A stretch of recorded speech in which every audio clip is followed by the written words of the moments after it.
Habib Rizik turun kelas jadi presiden. PA 212, dia imam umat Islam dunia. Dikutip dari jogjasuara.com.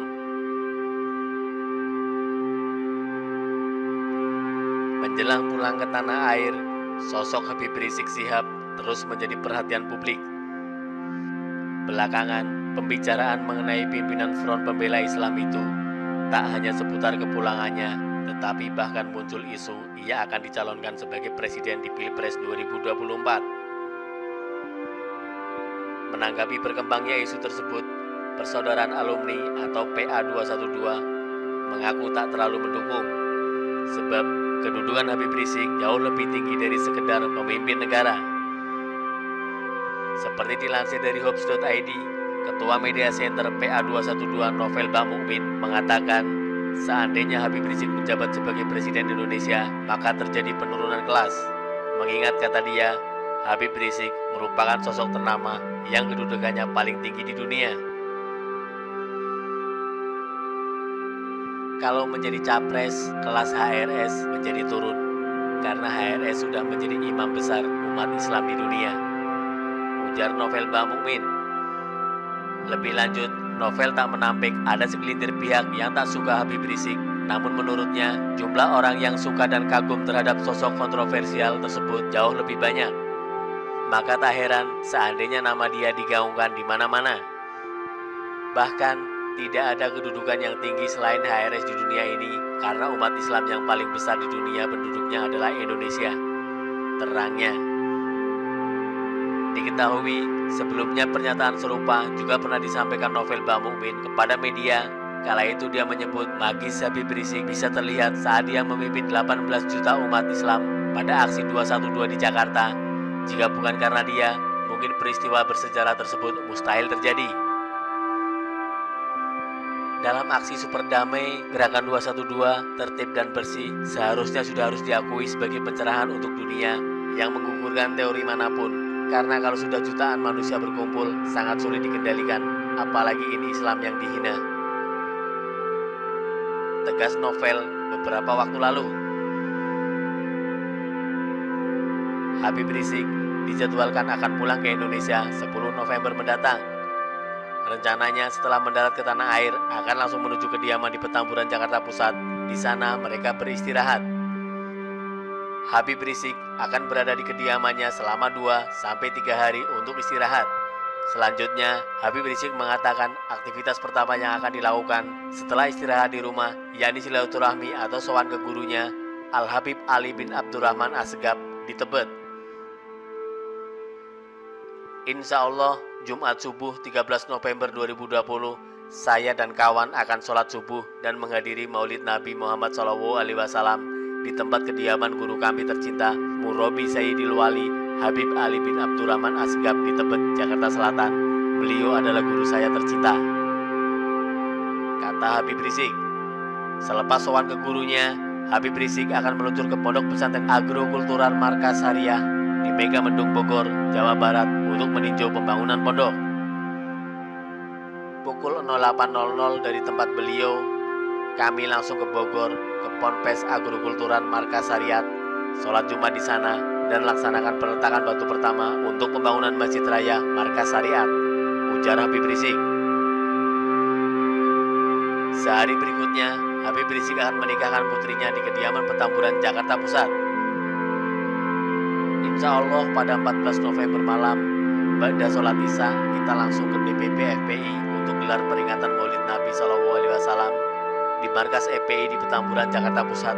Sekaligus saya akan menikahkan putri saya yang keempat, Sarifah Najwa Syihab, dengan tunangannya Irfan Ali Drus, ujar Habib Rizik.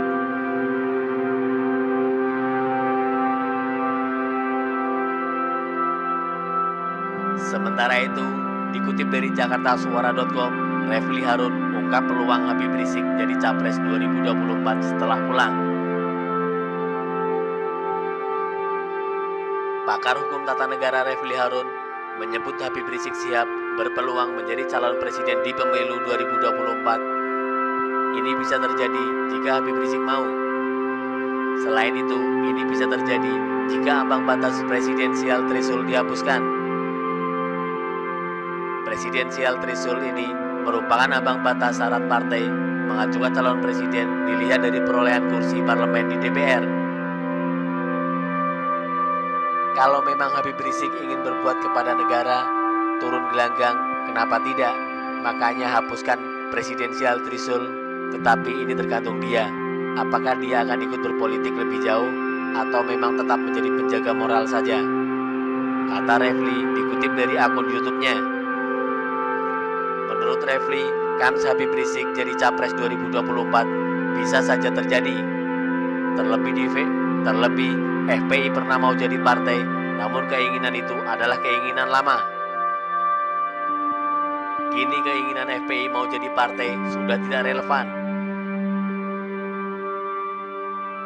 Karena saya dengar juga FPI mau berubah jadi partai, walau long time ago, mungkin ini ide sudah tidak relevan lagi, karena mereka akan lebih amar ma'ruf nahi munkar atau apapun namanya, kata Refli.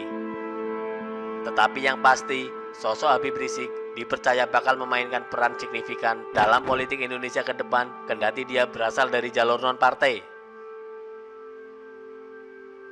Mungkin sama seperti Gatot Nurmantio, walau dalam dimensi berbeda, satu di dimensi kedaian, satu lagi mantan Panglima TNI yang juga punya pengalaman, kata Refli Harun. Sementara itu, dikutip dari pojok1.id, pengamat politik Ujang Komarudin menepis kabar bahwa kepulangan Habib Rizik Syihab untuk maju di Pilpres 2024. Ia mengatakan bahwa anggapan publik mengenai hal tersebut salah. Pasalnya, kepulangan imam besar FPI itu sebagai warga negara Indonesia. Demikian disampaikan oleh Direktur Eksekutif Indonesia Political Review atau IPR itu saat dihubungi pojok1.id pada Jumat 6 November 2020. Gak ada sangkut pautnya dengan Capres 2024, pulang karena sebagai WNI, ujar Ujang. Kendati begitu, Ujang mengatakan bahwa HRS tak akan mungkin mencalonkan pada 2024. Sebab lanjut dosen tetap Universitas Al-Azhar itu, tidak akan ada partai yang akan mengusung HRS meski ia mempunyai banyak massa. Apalagi kata Ujang, untuk maju sebagai presiden itu mempunyai suara 20 atau 25% di DPR RI. Sulit HRS jadi capres karena tak akan ada partai yang mau dukung, sedangkan dukungan itu mesti 20% suara kursi di DPR atau 25% suara nasional, tutur Ujang. Walau banyak yang dukung, kalau tak ada partai yang usung atau calonkan, jadi gak bisa nyalon, sambung Ujang. Ujang juga tak menampik bahwa kedekatan hubungan HRS dengan PKS sangat mesra. Namun, jika misalnya PKS ingin mengusung HRS, hal itu juga tak mungkin terjadi karena tak cukup dengan dukungan satu partai. Kalau hanya satu partai gak cukup, misalkan PKS kan kurang lebih hanya 7%. Kalau ada gabungan partai yang mendukung baru bisa, pungkas Ujang.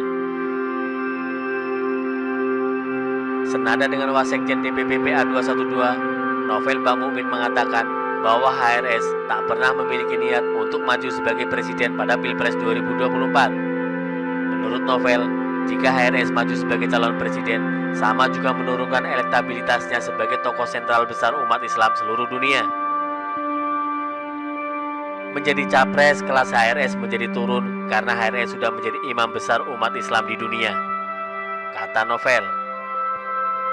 Sebelumnya, kepulangan HRS juga sempat dikaitkan dengan kabar akan melakukan revolusi setelah sampai di Indonesia pada 10 November 2020. Hal tersebut disampaikan oleh Menko Polhukam Mahfud MD pada saat wawancara dengan Cokro TV Rabu 4 November 2020.